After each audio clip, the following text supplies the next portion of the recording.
Pina-exhume ko ng katawan ni Zach para mapatunayan na hindi siya talaga magamit ng steroids. Although, ma-trace niyo pa ba? Na-embalm na siya eh. Yes, sir. Kuha kami ng samples ng tissue niya sa atay at sa utak. We'll perform a toxicology examination to check the presence of steroids and other chemicals sa katawan ng anak ninyo. Ano, kung alam ko lang, pina-toxicology exam ko na sana siya. Sabi kasi ng mga polis, wag na dahil pagkasunog ang cause of death niya. Kami na pong bahala sa anak ninyo, Mr. Zamora. We'll have the results ready as soon as possible. All I want is to save my son's reputation. Gusto ko rin isampal sa pagmumuka ng mga babaeng yon na kahit pinatay nila si Zach, hindi nila masisira ang pangalan niya.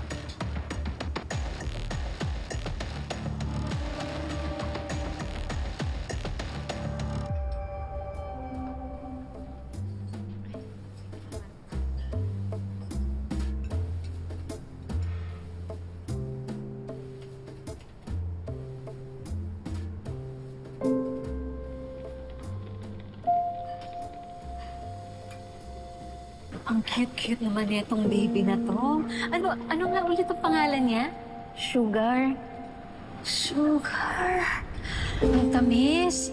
Siguro pagkalaki niyan, ay, ang sweet na anak.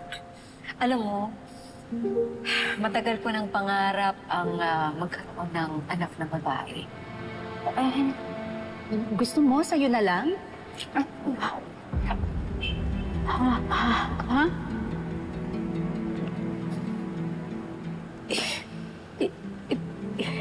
Bibigay mo siya sa akin? Kasi may nakilala kong lalaki. Charlie. Charlie Chua. Mayaman. Guwapo.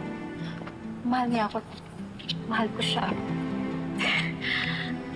Kung mahal ka ni Charlie, dapat mahalin niya tong anak mo. Hindi niya pwedeng malaman na may anak ako. Bakit hindi mo aminin ang totoo? Baka naman kaya niyang tanggapin si Sugar. Hindi ako pwedeng mag-take ng risk, Lourdes. Baka iiwan niya ako. Ito na lang yung last chance ko para yumaman. May kasal at magkaroon ng pamilya. Tulad ng dati ko pang pinapangarap. Lourdes, matutupad lang lahat yun pag hindi nalaman ni Charlie na may anak ako sa ibang lalaki. Kawawa naman tong si Sugar.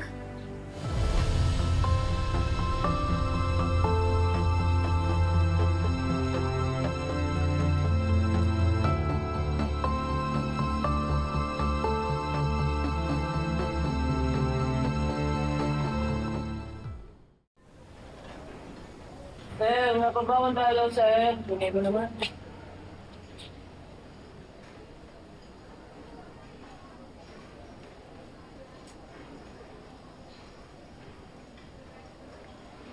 Sugar Alvarez, Emily Baltazar, Yana Chua. Napiyansahan na kayo, makakalaya na kayo.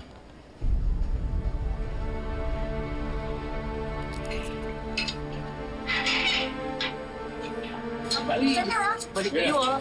Dalawin niyo kami. Sara mo na yan. Yes, sir.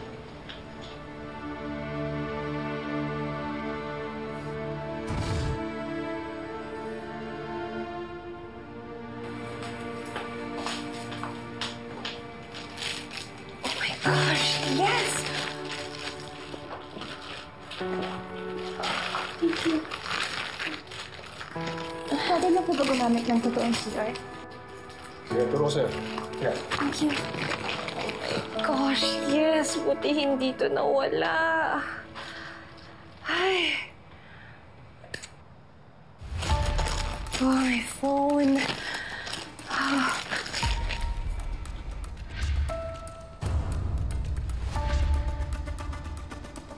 Ikaw yung hinahanap ko.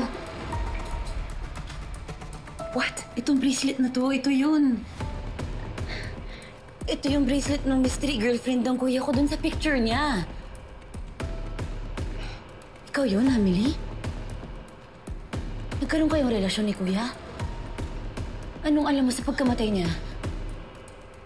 Ha? Ito yun, sigurado ko. Anong alam mo? What the hell, Sugar? Ano ba? My gosh! Anong pakialam ko dyan sa kuya mo? I mean, I barely even noticed your kuya. And if itong bracelet lang yung basihan mo, my goodness, go to the freaking jewelry shop. Ang dami nito dun. My God! Sugar! What a stupid accusation.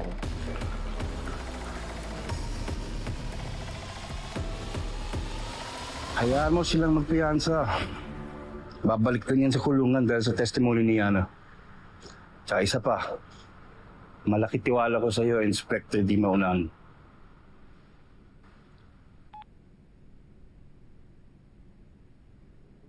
Mr. Zamora, wala nakitang steroids sa katawan ni Zach. I knew it. My son is clean. Ginawan lang talaga ng issue ng mga inggit sa kanya. However, Mr. Zamora, we have cause for concern. May nakitang tetrahydrozoline sa katawan ni Zach. Ano yun? Active ingredient ng eye drops. At nakikita lang ito sa katawan when ingested. So, ibig sabihin, nakainom siya nito.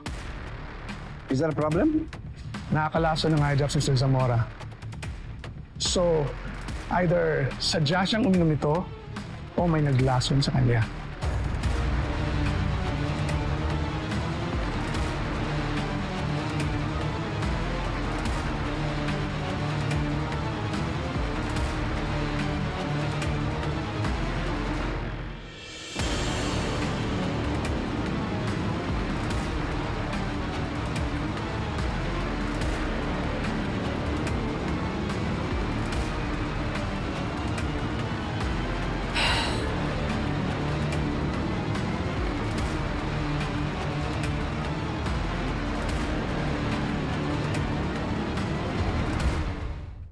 The test shows na nakainom daw ng tubig na may halong eye drop si Zach. Sabi ng lab technician, posibleng nalason daw siya kaya siya namatay. I reviewed every piece of evidence before I took over this case. Walang nakitang eye drop sa crime scene o kaya kahit sa office ni Zach. Pero ma'am, nasa atin pa naman yung water bottle ni Zach. Na-test na yung fingerprints nun, pero yung content sa loob hindi pa na-test. Kasi wala naman tayo reason before para gawin.